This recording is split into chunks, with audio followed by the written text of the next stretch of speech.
नमस्कार, आप देख रहे हैं हिंदी खबर। मैं हूं आपके साथ सौम्य मिश्रा। इसी बीच आपको बड़ी खबर दे दें, जो आज दिल्ली में उत्तराखंड निवास का लोकार्पण। सीएम पुष्कर सिंह धामी ने उत्तराखंड निवास का लोकार्पण किया। चाणक्यपुरी में बने उत्तराखंड निवास का लोकार्पण किया गया। कार्यक्रम में बीजेपी प्रदेश अध्यक्ष रहे मौजूद, राज्य के सभी सांसद भी कार्यक्रम में मौजूद रहे। तो आपको बता दें, सीएम पुष्कर सिंह धामी ने पहले पूजन अर्चन किया, उसके बाद इस कार्यक्रम में कई मंत्री भी मौजूद थे, कई सांसद भी मौजूद थे। आपको बता दें, उत्तराखंड निवास का लोकार्पण किया गया सीएम पुष्कर सिंह धामी के द्वारा। चाणक्यपुरी में ये उत्तराखंड निवास बना है, जिसका लोकार्पण करने के लिए 10:30 बजे पहुंचे थे सीएम पुष्कर सिंह धामी। ये तस्वीरें आपको उसी कार्यक्रम से जुड़ी हुई मैं आपको दिखा रहे, जो आज दिल्ली में उत्तराखंड निवास का लोकार्पण किया गया। बता दें कि उत्तराखंड निवास का लोकार्पण सीएम के द्वारा किया गया। समारोह में लगातार सीएम व्यस्त है और आलीशान ये उत्तराखंड निवास बनकर तैयार हुआ है। कई सांसद मौजूद रहे, साथ में कई मंत्री भी मौजूद रहे। ओम ब्रह्मा मुरारे सबरांत कश्यप गोत्रद बन्नो हम उत्तराखंडे भवन नव निर्मित निमित्ताय नैनवेदाय देवयाद भुवनान वशं पूर्वज सूर्याय स्वाहा ओम भूर्वस इति देवता मूर्व स्वाहा बधेन वपेत्रेणाय नमोदगं शतग्रदं वेदामेदा होदाया इतिहास के पन्ने में आज एक और सुनहरा पृष्ठ जो एक बहुत दुखद घटना घटित हुई और हम सब उसके कारण से पूरा राज्य शोक में है। लेकिन ये कार्यक्रम हमारा पहले से निर्धारित हो गया था, इसलिए हमने और भी इसको क्योंकि भव्य बनाने का आप सबने बड़ा प्रयास किया था, लेकिन इसको बहुत ही सादगीपूर्ण तरीके से मनाने का, और क्योंकि शेड्यूल पहले से लग गया था, अनेक लोगों को जानकारी दे दी गई थी, इसलिए इसका आज बहुत सादगीपूर्ण तरीके से इसका लोकार्पण हो रहा है। मैं इस अवसर पर उन सभी दिवंगत आत्माओं को अपनी श्रद्धांजलि देता हूं और भगवान से प्रार्थना करता हूं कि भगवान उनको अपने श्री चरणों में स्थान दे।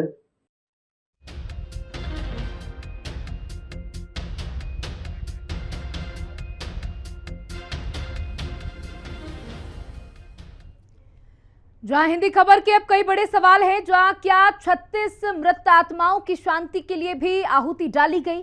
क्या दुख की इस घड़ी में लोकार्पण कार्यक्रम जरूरी था? सीएम धामी, परिवहन मंत्री भी, यही उनकी संवेदनशीलता है। अब यहां पर बड़े सवाल हैं कि इन 36 मौतों के बाद भी सीएम पुष्कर सिंह धामी को इस कार्यक्रम में जाना ठीक रहा।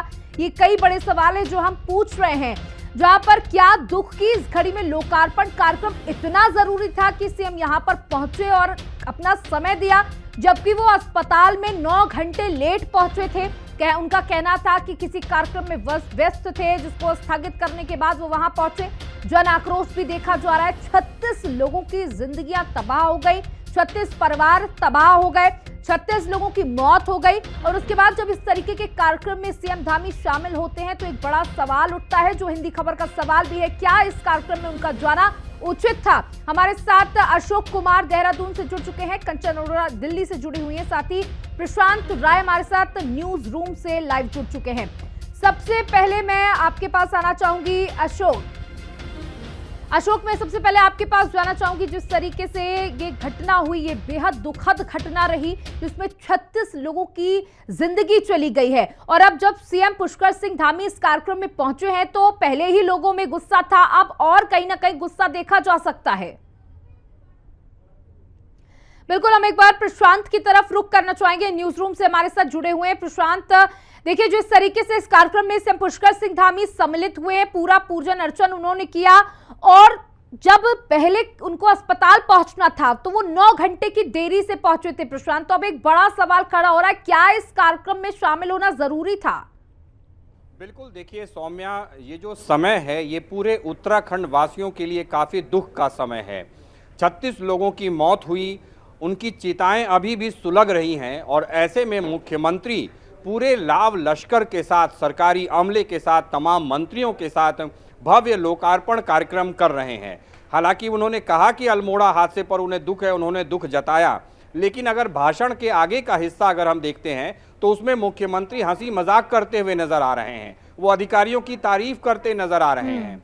और इस तरीके से इस कार्यक्रम में कहा कुछ जा रहा था, किया कुछ जा रहा था। और सबसे बड़ी बात यह है कि इतने दुख की घड़ी में इस कार्यक्रम को थोड़ा आगे पीछे टाला जा सकता था। अगर सादगी की बात की जा रही है तो सामान्य तरीके से भी लोकार्पण हो सकता था, लेकिन पूरा एक कार्यक्रम आयोजित करके जिस तरीके से लोकार्पण किया गया है उससे लोगों का आक्रोश और बढ़ता है। जिनके परिवार तबाह हो गए हैं, जिनके यहाँ दुख का सागर उमड़ पड़ा है, वो लोग जब इन तस्वीरों को देखते हैं कि मुख्यमंत्री लोकार्पण कर रहे हैं अपने लाव लश्कर के साथ आलीशान भवन की, तो उनका दुख चौगुना हो जाता है। ऐसे में सरकार की संवेदनहीनता ही दर्शाती है कि इस दुख की घड़ी में पीड़ितों के साथ खड़े होने में तो देरी कर देते हैं, लेकिन ऐसे कार्यक्रमों में पूरे लाव लश्कर के साथ इसे आयोजित करते हैं। जी बिल्कुल, यहाँ पर सभी घेरे में है, क्योंकि जब एक तरफ ये कहा जाता है कि पूरा उत्तराखंड, वहां का हर एक वासी सीएम पुष्कर सिंह धामी का परिवार है, और उस वक्त जब वो अपने परिवार के पास सही समय पर पहुंचते नहीं है, वो सबसे बड़े मुखिया माने जाते हैं, प्रदेश के मुखिया हैं, और वो इतने लंबे समय के बाद पहुंचे थे वहां पर। उसके बाद लोगों में गुस्सा भी देखा गया था, और आज इस कार्यक्रम में शामिल होना उतना जरूरी नहीं था जितना उन परिजनों से मुलाकात करना जरूरी था। हमारे साथ कंचन भी जुड़ी हुई है। कंचन, जानना चाहूंगी, कार्यक्रम संपन्न हुआ, कितनी देर सीएम यहाँ पर ठहरे? जी बिल्कुल, देखिए मेरी मौजूदगी उसी उत्तराखंड के निवास कम वक्त की जगह पे है जहां पे लोकार्पण मुख्यमंत्री पुष्कर सिंह धामी के द्वारा किया गया था, और इसी उत्तराखंड निवास के अंदर ही मुख्यमंत्री ने पूजा अर्चना की। यहां पे उन्होंने उद्घाटन किया, दीप प्रज्वलित किया, मंच से संबोधित किया। उसके बाद अपने जो यहाँ पे लोग थे उनसे मुलाकात की, उनके साथ चर्चा की, और उसके बाद पुष्कर सिंह धामी का जो है वो फिर से दिल्ली से उनका उत्तराखंड के लिए वो रवाना हो रहे हैं। तो कहीं ना कहीं चर्चा इस बात की भी हुई कि जो 36 लोगों की जान चली गई, आखिर उनके लिए क्या किया गया। ये सवाल पुष्कर सिंह धामी ने जब मीडिया को संबोधित कर रहे थे तो खुद हिंदी खबर ने ये सवाल पुष्कर सिंह धामी से पूछा। उन्होंने कहा कि यहाँ पे कई रंगारंग कार्यक्रम होने वाले थे, पूरे दिन ये कार्यक्रम चलने वाला था, क्योंकि कई समय से इस नए उत्तराखंड निवास के लिए हम लोग इंतजार कर रहे थे। यहाँ पे एक एक ईंट जो रखी गई है उसका भी हम बहुत ही ज्यादा उसके इंतजार के साथ हमने उसको करवाया है। लेकिन जिस तरीके से अल्मोड़ा में हादसा हुआ उसके बाद हमने यहाँ के सारे कार्यक्रमों को रद्द कर दिया, और जो पूजा में आहुति दी तो जाहिर सी बात है कि वो आहुति उन मृतक पर के लोगों की आत्मा की शांति के लिए भी दी गई। इस बात का भी जिक्र किया गया कि आखिर जो लगातार सवाल उठे कि आखिर इतना जरूरी क्यों था आज के दिन पुष्कर सिंह धामी को यहाँ पर आकर के लोकार्पण करना, उसका भी जवाब उन्होंने दिया कि ये पूरा समय पहले से ही निर्धारित किया गया था, पहले से तारीख सुनिश्चित की गई थी। क्योंकि जिस तरीके से लोकार्पण हुआ था, मैं आपको वो भी पहले तस्वीर दिखाऊंगी कि जहाँ पे लोकार्पण हुआ था वहां पे साफ तौर पर वो तमाम तिथि वगैरह भी यहाँ पे देखिए लिखी गई है। कार्तिक मास का शुक्ल पक्ष की पंचमी तिथि, तो ये तिथि, ये मास की ये सारी चीजें जो है वो पहले से निर्धारित की गई थी, और शायद यही वजह है कि ये लोकार्पण की जो तारीख है उसको नहीं टाला गया, क्योंकि तिथि के अनुसार को जो मुहूर्त होता है उसके अनुसार यही उचित समय था। लेकिन लगातार पुष्कर सिंह धामियों या फिर उत्तराखंड कैबिनेट के मंत्री या फिर उत्तराखंड यहाँ पर तिथि भी बदली जा सकती थी और मुहूर्त भी कोई और निकाला जा सकता था, लेकिन वो जो परिजन हैं जिनको अभी सीएम पुष्कर सिंह धामी की जरूरत है कि वो उनके करीब हो, उनको ढांढस से बंधाए, वो वक्त बहुत जरूरी था उनके परिजनों को देने के लिए। अशोक, जिस तरीके से 36 लोगों की जान चली गई है, इस समय कहीं ना कहीं उस पूरे गांव में मातम पसरा हुआ है, कई घरों में चूल्हे नहीं जले हैं, क्या कुछ स्थितियां हैं वो बताएं।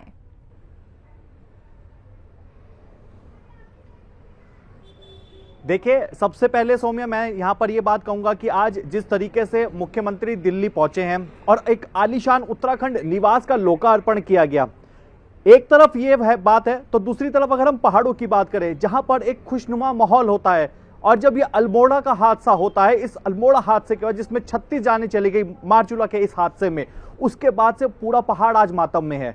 यहां मैं ये कहूंगा कि बल्कि मुख्यमंत्री को उत्तराखंड छोड़कर ही नहीं जाना चाहिए, ऐसे में अपने प्रदेश से बाहर। इस समय पूरा फोकस अपने प्रदेश पर होना चाहिए। जिस राज्य की जिम्मेदारी उनके कंधों पर है उसकी पूरी जिम्मेदारी अब इस समय पूरा फोकस उन पर होना चाहिए। लेकिन जिस तरीके से पूरा का पूरा अब आज उत्तराखंड निवास का नई दिल्ली में लोकार्पण उनका तरफ से किया जाता है, और ये बात जो कही जाती है कि पहले से कार्यक्रम तय थे, शुभ मुहूर्त था, तो ऐसा नहीं है कि किसी शुभ कार्य को करने के लिए दोबारा से मुहूर्त नहीं निकाला जा सकता। ये नहीं है कि पूरे साल भर में सिर्फ एक ही शुभ मुहूर्त होगा, शुभ मुहूर्त आगे भी निकाला जा सकता था। ये कार्यक्रम स्थगित भी किया जा सकता था, जैसे कि राज्य स्थापना दिवस जो कि 9 नवंबर को मनाया जाएगा, जिसमें रंगारंग कार्यक्रम के भी आयोजन होने थे। लेकिन मुख्यमंत्री की ओर से ये निर्णय लिया गया कि सामान्य तौर पर राज्य स्थापना दिवस कार्यक्रम मनाया जाएगा।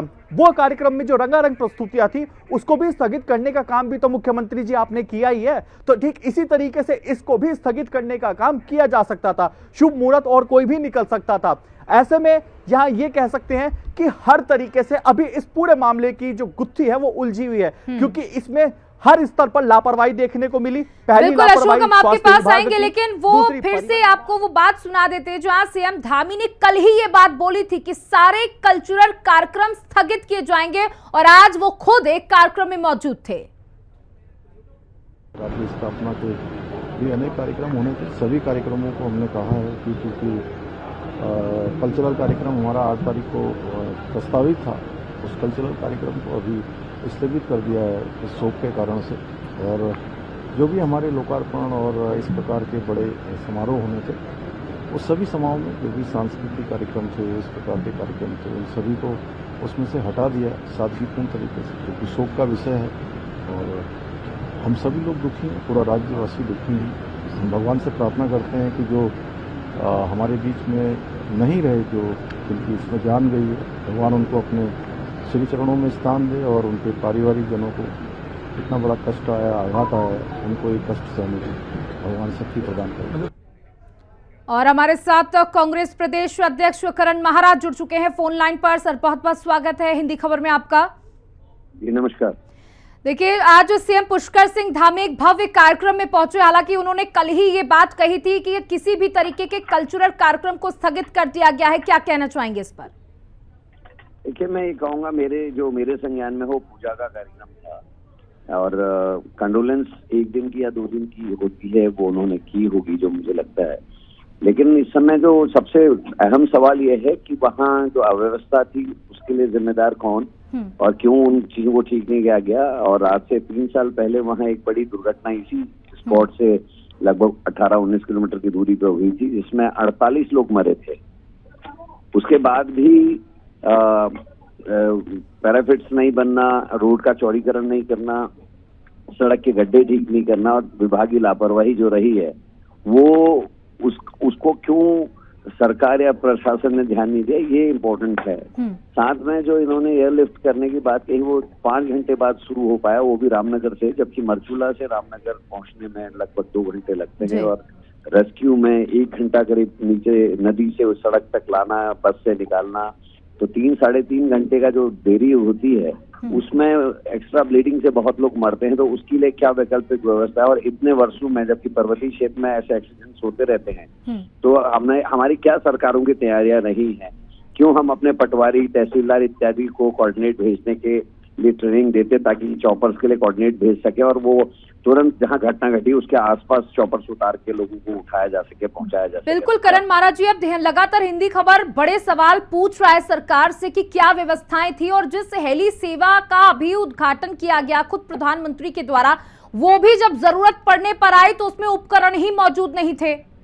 जी, ये तो एम्स के व्यक्ति ने खुद ही बयान दे दिया कि ये वर्चुअल उद्घाटन किया गया और उसमें इक्विपमेंट्स नहीं थे, इसलिए वो हेलीकॉप्टर का इस्तेमाल नहीं किया गया। तो यही यक्ष प्रश्न है इस समय कि आखिर ये ड्रामा किस लिए हो रहा है, ये उद्घाटन वो उद्घाटन और है कुछ नहीं, जो होना चाहिए वो कहीं भी उपलब्ध नहीं है। फिर इस तरीके के ड्रामे करने की आवश्यकता क्यों है? और जो ये लोग मर रहे हैं, और ऐसा नहीं कि एक ही बार घटना घटी, उसी सड़क पे 18 से 20 किलोमीटर की डिस्टेंस पे दूसरा बड़ा हादसा है, जिसमें मैंने बताया ना पिछला हादसा जो था उसमें 48 लोग मरे थे। तब त्रिवेंद्र रावत जी मुख्यमंत्री थे, इंदिरा हृदय जी हमारी नेता प्रतिपक्ष थी, मैं एज ए डिप्टी लीडर वहां गया था क्योंकि मैडम की तबीयत ठीक नहीं थी, तो मैं उस हादसे को आज तक भूला नहीं हूँ। तब त्रिवेंद्र रावत जी का विरोध भी हुआ था, लेकिन उसके बावजूद भी इतने वर्षों में कोई भी स्टेप ना उठाना उस पर्टिकुलर एरिया के लिए। बिल्कुल करण महाराज जी, हमारे साथ जुड़ने के लिए बहुत बहुत शुक्रिया। तो आपको बता दें कि ये बड़ा कार्यक्रम जिसमें सीएम पुष्कर सिंह धामी पहुंचे थे और उन्होंने पूरी भव्यता के साथ इस कार्यक्रम में हिस्सा लिया। वही हिंदी खबर की संवाददाता कंचन अरोड़ा ने बस हादसे पर सीएम धामी से सवाल किए हैं। उन्होंने क्या कुछ कहा है वो भी सुन लीजिए। जो वहाँ पे 36 लोगों की जान चली गई, आपने यहाँ पे पूजा किया, हवन किया, क्या उनकी आत्मा की शांति के लिए भी कुछ पूजा में? हाँ, निश्चित रूप से देखिए, हम सब लोग चूँकि यहाँ पर एक बड़ा पहले जो कार्यक्रम हमारा शेड्यूल था उसमें काफ़ी सारे यहाँ पर सांस्कृतिक कार्यक्रम भी होने थे, काफ़ी बड़ा कार्यक्रम अन्य तरीके से होना था, लेकिन वो सभी हमने स्थगित कर दिया और पूजा हवन करके उन सभी मृत आत्माओं को भगवान अपने श्री चरणों में स्थान दे, उनको शांति मिले, उसकी हम सब लोगों ने प्रार्थना की। और लगातार हमारे सहयोगी हमारे साथ जुड़े हुए हैं, कंचन हमारे साथ जुड़ी हुई हैं, अशोक हमारे साथ जुड़े हुए हैं, उनसे भी बातचीत कर लेते हैं। कंचन, देखिए अभी हमने सुना कि आपने सवाल पूछे थे कि क्या इस हवन में उन मृत आत्माओं के लिए भी आहुतियां दी गईं? जी बिल्कुल, देखिए जब ये सवाल किया गया तो पुष्कर सिंह धामी ने सीधे तौर पर इस बात को लेकर के कहा कि हमारे कई रंगारंग कार्यक्रम थे, हमने उन कार्यक्रमों को स्थगित कर दिया और उन पुण्य आत्मा को परमात्मा अपने श्री चरणों में स्थान दे। इसको लेके जो हवन हुआ था उस हवन में इस बात को लेकर के भी पुष्कर सिंह धामी ने कहा, लेकिन सवाल खड़ा होता है कि आखिर ऐसे हादसे क्यों होते हैं। इस पर भी सवाल किया गया था कि इसके पहले भी जब उत्तराखंड में हादसे हुए थे तो कहा गया था कि इसकी जांच की जाएगी, इसको जो भी आरोपी पाया जाएगा उसके खिलाफ सख्त कार्रवाई की जाएगी, लेकिन उसके बावजूद भी उत्तराखंड में इस तरीके के हादसों पर विराम नहीं लग रहा है, बल्कि ये हादसे लगातार बढ़ते चले जा रहे हैं। अभी 36 लोगों की मौत हुई है, उसके पहले भी कई लोगों की जान चली गई थी और उससे भी बड़ी बात कि जो लोग वहां पर हैं उनको सुविधाएं जो हैं, स्वास्थ्य सुविधाएं वो पूरी तरीके से नहीं मिल पा रही हैं, उसका भी आक्रोश वहां के जनमानस में साफ तौर पर दिखाई दे रहा है। खूबसूरत है, वहां की व्यवस्थाएं उतनी ही बदहाल है। हमारे साथ प्रशांत भी जुड़े हुए हैं। प्रशांत, बिल्कुल आपके पास प्रशांत हम आएंगे, लेकिन उससे बीच एक बड़ी खबर आपको बता दें, जहां उत्तराखंड के अल्मोड़ा बस हादसे में बड़ा खुलासा हुआ है। हादसे के वक्त काम नहीं आई हेली एम्बुलेंस सेवा, मरीजों को लाने के लिए नहीं उड़ सकी हेली सेवा। हेली सेवा में जरूरत के उपकरण ही नहीं मौजूद थे। पीएम मोदी ने हेली एम्बुलेंस सेवा का उद्घाटन अभी 29 अक्टूबर को किया था, जिसके बाद जब इस सेवा की जरूरत पड़ी तो बदहाली साफ तौर पर देखी गई। आपको बता दें 29 अक्टूबर को खुद प्रधानमंत्री नरेंद्र मोदी ने वर्चुअली माध्यम से इस सुविधा का उद्घाटन किया था और उसी के तत्काल ही थोड़ी ही दिन के बाद इसकी जरूरत पड़ी, लेकिन ये चलने लायक ही नहीं थी। इसमें कई उपकरण मौजूद नहीं थे। जिस तरीके से कांग्रेस के प्रदेश अध्यक्ष ने भी ये बात कही कि जहां से लिफ्ट करने में 2 घंटे लग सकते थे, वहां पर 6-6 घंटे का वक्त लगा है। इतनी बदहाली देखी गई व्यवस्थाओं की, इतनी लापरवाही देखी गई, जिसकी वजह से कई लोगों की जानें और चली गई। तो मरीजों को लाने में असमर्थ साबित हुई ये हेली सेवा, जिसका डंका, जिसकी चर्चा कई महीनों से सरकार करती आ रही थी कि कुछ ही दिनों में हेली सेवा का उद्घाटन प्रधानमंत्री के द्वारा किया जाएगा, इससे जनता को ये सुविधा मिलेगी। कई तरह की सुविधाओं का जिक्र किया गया, कई एडवर्टाइजमेंट किए गए, चाहे वो न्यूज़पेपर की बात हो, चाहे वो टीवी चैनल्स की बात हो, लगातार इसका एडवर्टाइजमेंट किया गया। लेकिन अब यहां पर सबसे बड़ा सवाल कि जब जरूरत पड़ी अशोक, तो ये हेली सेवाएं फ्लॉप साबित हुई।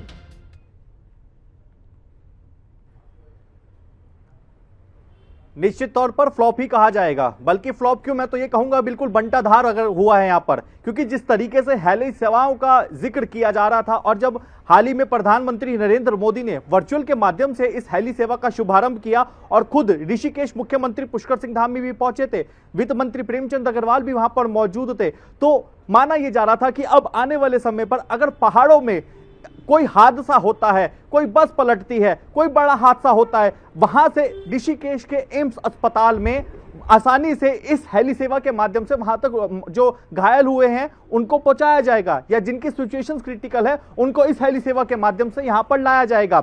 लेकिन उपकरण ना होना और ये बात कह देना कि अब संसाधन उसमें नहीं थे और इसलिए नहीं इसका सेवा का लाभ उठा पाए, यह एक सबसे बड़ा फेलियर जरूर कहा जा सकता है। दूसरी सबसे बड़ी बात देखिए यहां पर सौम्या ये है कि रामनगर के जिस अस्पताल में उन घायलों को लेकर के जाया जाता है, वहां जब उनका उपचार किया जाता है तो वहां पर अस्पताल में उपकरण ही मौजूद नहीं होते। ऋषिकेश एम्स की टीम, डॉक्टर्स की जो टीम है, जब रामनगर अस्पताल वहां पहुंचती है तो वहां के डॉक्टर से ये बात कही जाती है कि हम इनका इलाज यहीं रह करके करेंगे, आप हमें केवल उपकरण उपलब्ध करा दीजिए। तो रामनगर हॉस्पिटल्स के जो डॉक्टर्स हैं वो भी इस बात को कहते हैं कि यहां वो उपकरण ही मौजूद नहीं। यहां सवाल ये खड़ा होता है और सरकार की स्वास्थ्य सेवाओं की पोल खुलती है। बिल्कुल अशोक, जो कि सरकार विज्ञापनों में उत्तराखंड की खूबसूरती को दिखा देने मात्र से ये साबित नहीं हो जाता कि उत्तराखंड बिल्कुल चुस्त और दुरुस्त है। बहुत बहुत शुक्रिया आप तीनों का हमारे साथ जुड़ने के लिए इस खबर पर।